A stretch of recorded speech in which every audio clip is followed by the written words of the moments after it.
Hola chicos, ¿cómo están? En esta clase abordaremos la temática de persona humana. Previo a ello, hay que decir que el derecho distingue o clasifica a la persona en persona física o humana y persona jurídica o ideal.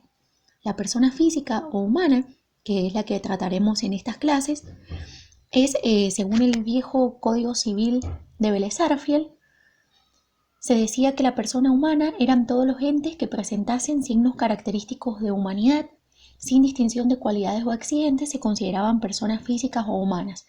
Y las personas jurídicas eran todos los entes susceptibles de adquirir derechos y contraer obligaciones que no fuesen personas físicas o humanas. El Código Civil y Comercial Unificado, como vimos en la clase anterior o anteriores, entró en vigor a partir de 2015, el 1 de agosto de 2015, no da un concepto de persona física o humana, como lo dijo el Código Civil de Vélez, pero sí establece cuándo comienza la existencia de la persona física o humana. Esto se encuentra regulado en el libro primero, parte general, título primero, Persona humana, capítulo 1, comienzo de la existencia, consagrado en el artículo 19. Dice de la siguiente manera: comienzo de la existencia. La existencia de la persona humana comienza con la concepción. El Código Civil y Comercial mantiene el momento de la existencia de la persona, agregándole el calificativo de humana desde la concepción, tal como lo previó Vélez Sarsfield siguiendo a Freitas y al Código Prusiano.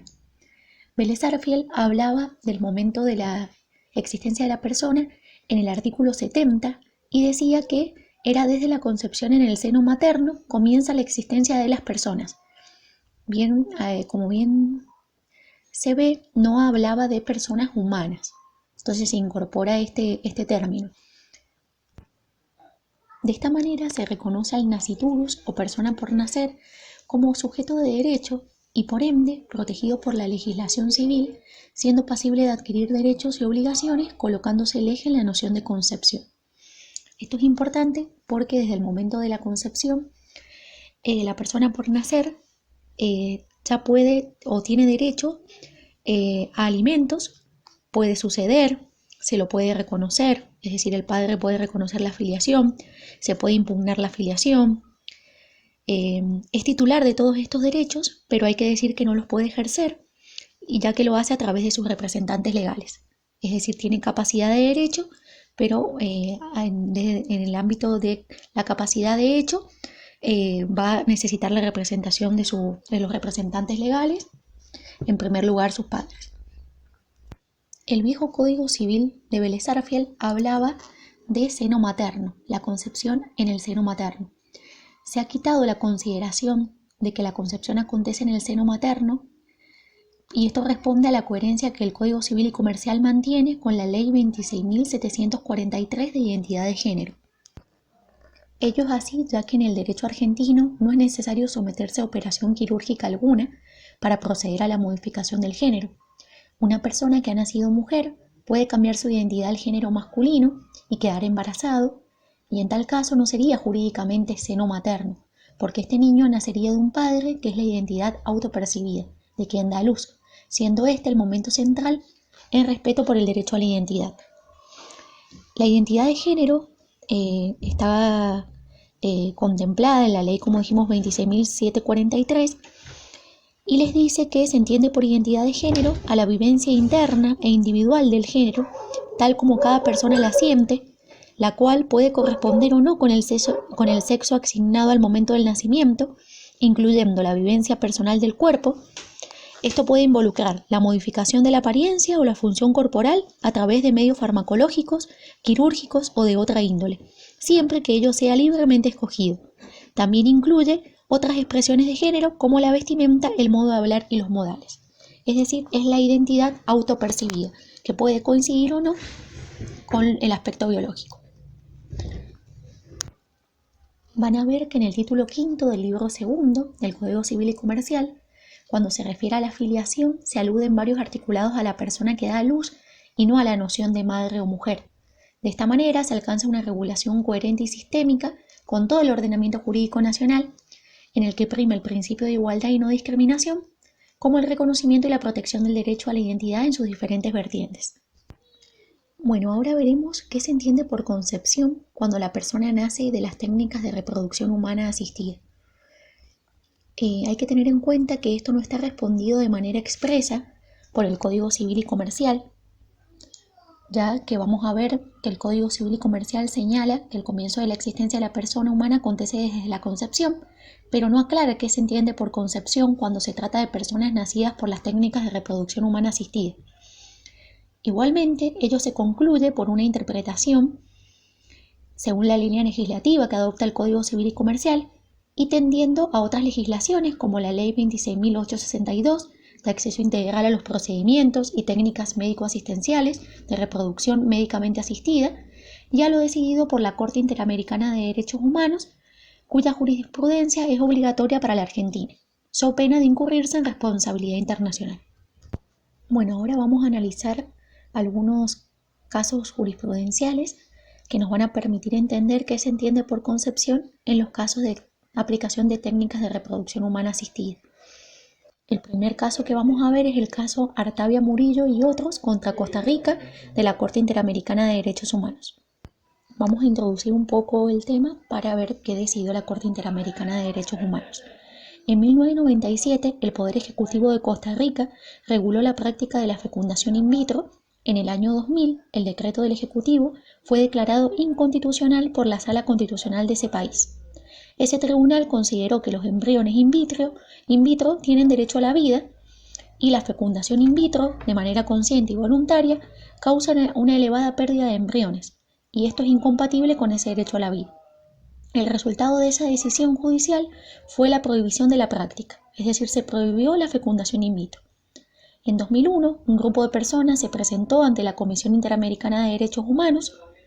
La comisión sostuvo que la prohibición costarricense constituía una injerencia arbitraria en los derechos a la vida privada, a la vida familiar, al derecho a conformar una familia y una violación al derecho a la igualdad. Por lo tanto, recomendó a Costa Rica levantar la prohibición de la fecundación in vitro y asegurar que la futura regulación sea acorde con la Convención. Ante el incumplimiento de la recomendación, luego de 3 prórrogas, el 29 del 7 de 2011, la Comisión sometió el caso a la jurisdicción de la Corte.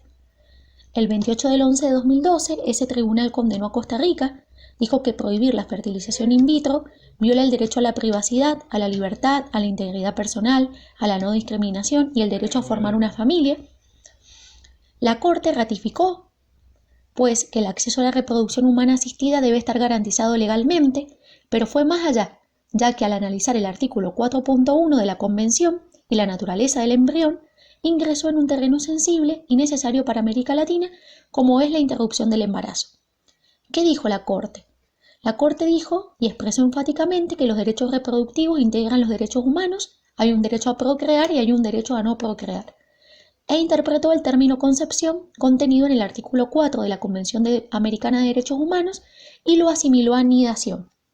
Es decir, que allí la Corte concluyó con un debate en cuanto a qué se entendía por concepción en los casos de las técnicas de reproducción humana asistida y dijo que la concepción tiene lugar cuando hay anidación. ¿Qué quiere decir con anidación? La implantación del embrión. Por lo tanto, el embrión no implantado lo considera la Corte como que no es persona humana. Y a ello agregó que las tendencias en el derecho internacional y comparado no conducen a considerar que el embrión deba ser tratado de igual manera que una persona nacida, ni que titularice un derecho a la vida. El embrión y el feto gozan de una protección gradual e incremental, no absoluta. Es decir, la protección del derecho a la vida desde la concepción, mencionado en el artículo 4 de la Convención, se vincula al mayor o menor desarrollo de ese embrión. Esto tiene vinculación con la disposición transitoria segunda del Código Civil y Comercial, en la cual se establece que una ley especial deberá regular la protección del embrión no implantado. Por lo tanto, la naturaleza, límites y grado de protección que se le otorga al embrión no implantado o in vitro serán materia de una normativa especial, no siendo objeto de regulación de la legislación civil. Esto también da a entender que en nuestro Código Civil y Comercial o en nuestro derecho privado, al embrión no se lo considera como persona humana, tiene que tener un tratamiento distinto. Esto trae a debates de carácter ético con respecto a qué se hace con dichos embriones. Y bueno, da como para opiniones largas y tendidas al respecto.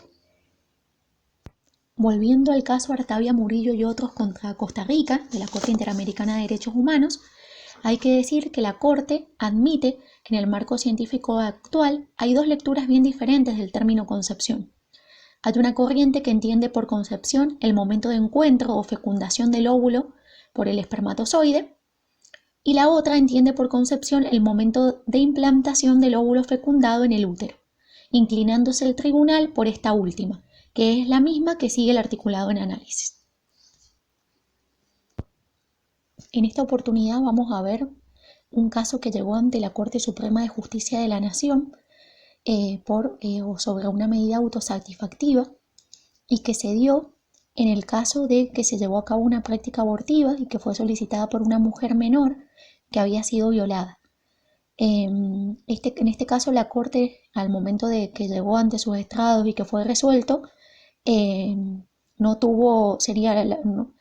fue como que una vez que la Corte resolvió no tuvo esta utilidad para ese caso práctico o para ese pronunciamiento, pero la Corte lo consideró como importante que se expresaran, porque esto podía servir como para tener en cuenta un criterio del tribunal que sea expresado y conocido para la solución de casos análogos que puedan presentarse en el futuro. Esto es porque debido a que su tránsito por las instancias anteriores insume más tiempo que el que lleva al curso natural de ese proceso, es decir,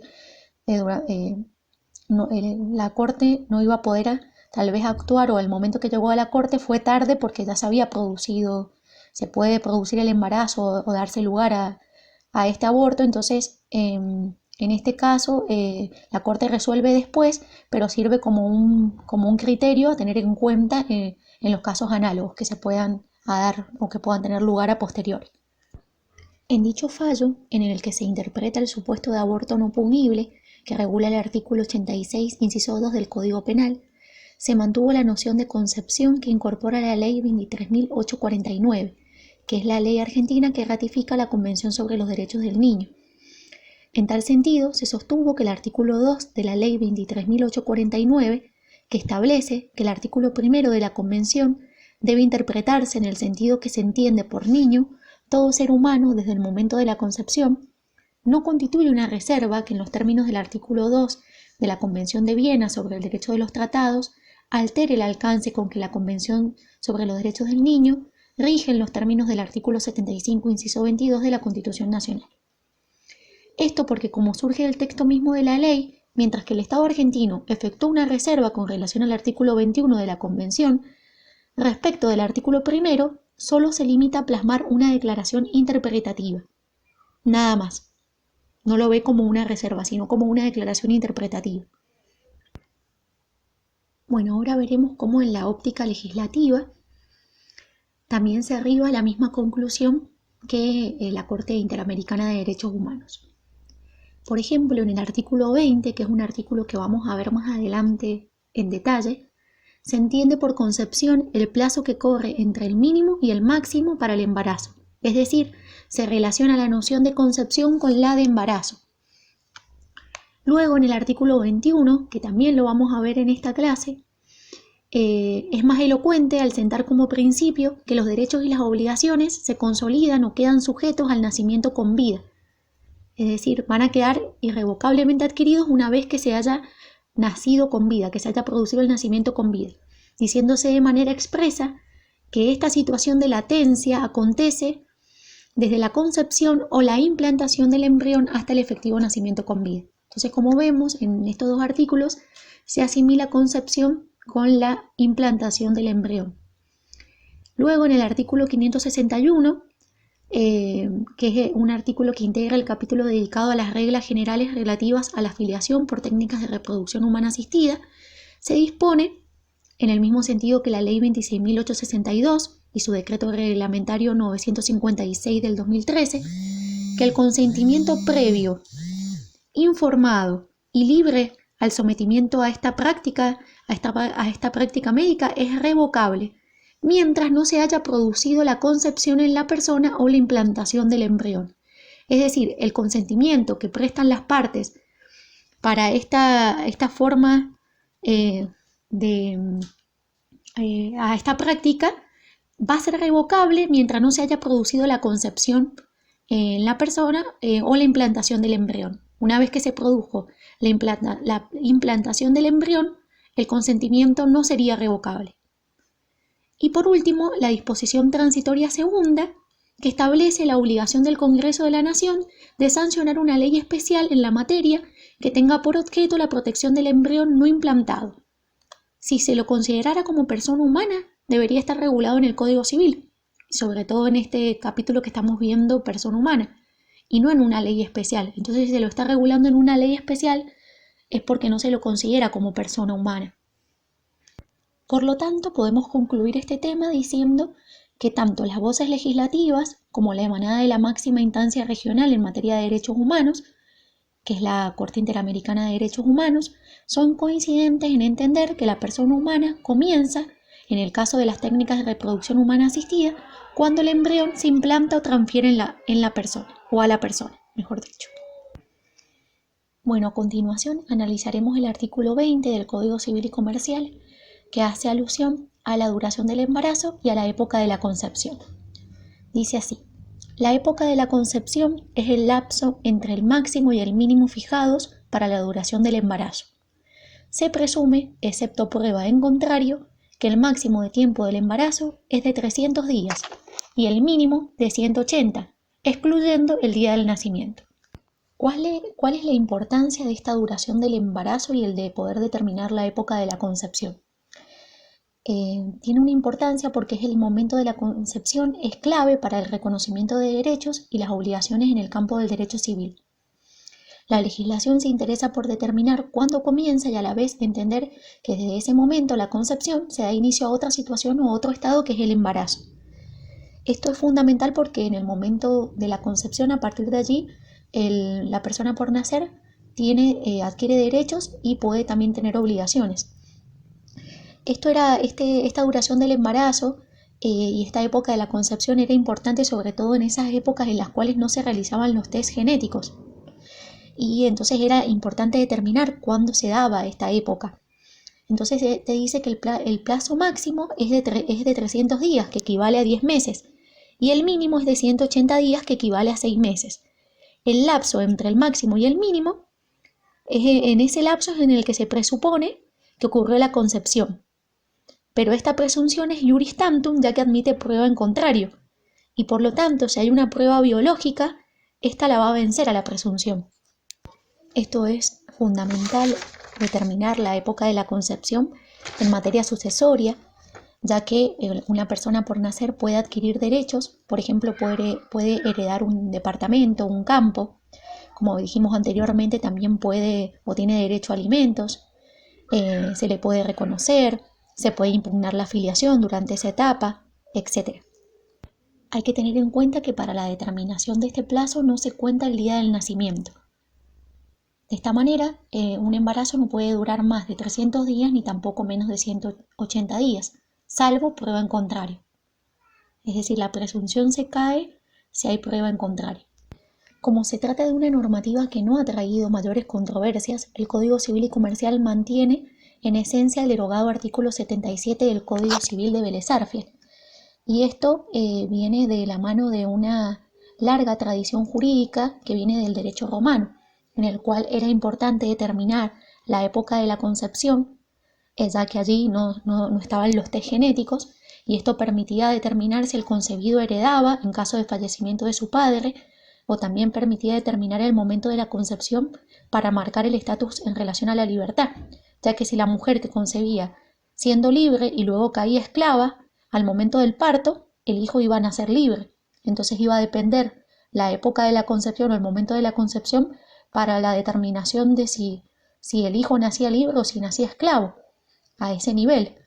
Entonces le encontramos mayor importancia tal vez en esas épocas en las cuales no se hacían los test biológicos que hoy en día, que ya sí se realizan, y está muy actualizado ese tema. Entonces hoy en día obviamente esta presunción caería en caso de alguna prueba biológica. Por último, y para terminar con esta temática de persona humana, con respecto a esta clase, vamos a ver el artículo 21 del Código Civil y Comercial, que hace referencia al nacimiento con vida, y dice que los derechos y obligaciones del concebido o implantado en la mujer quedan irrevocablemente adquiridos si nace con vida. Si no nace con vida, se considera que la persona nunca existió. El nacimiento con vida se presume.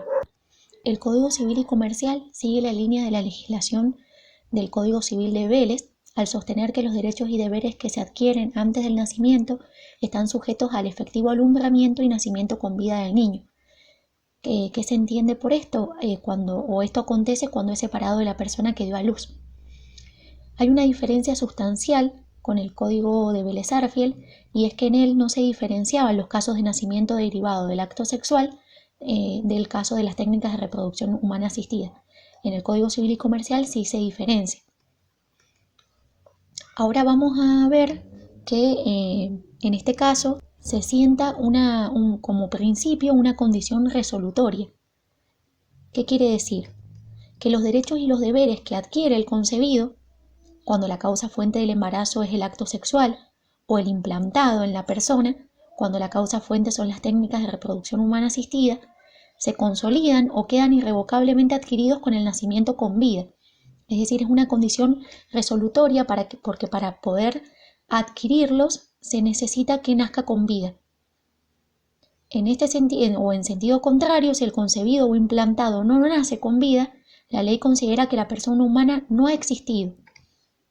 Es importante saber que se considera que el nacimiento con vida se presume, es decir, se presume que nació con vida.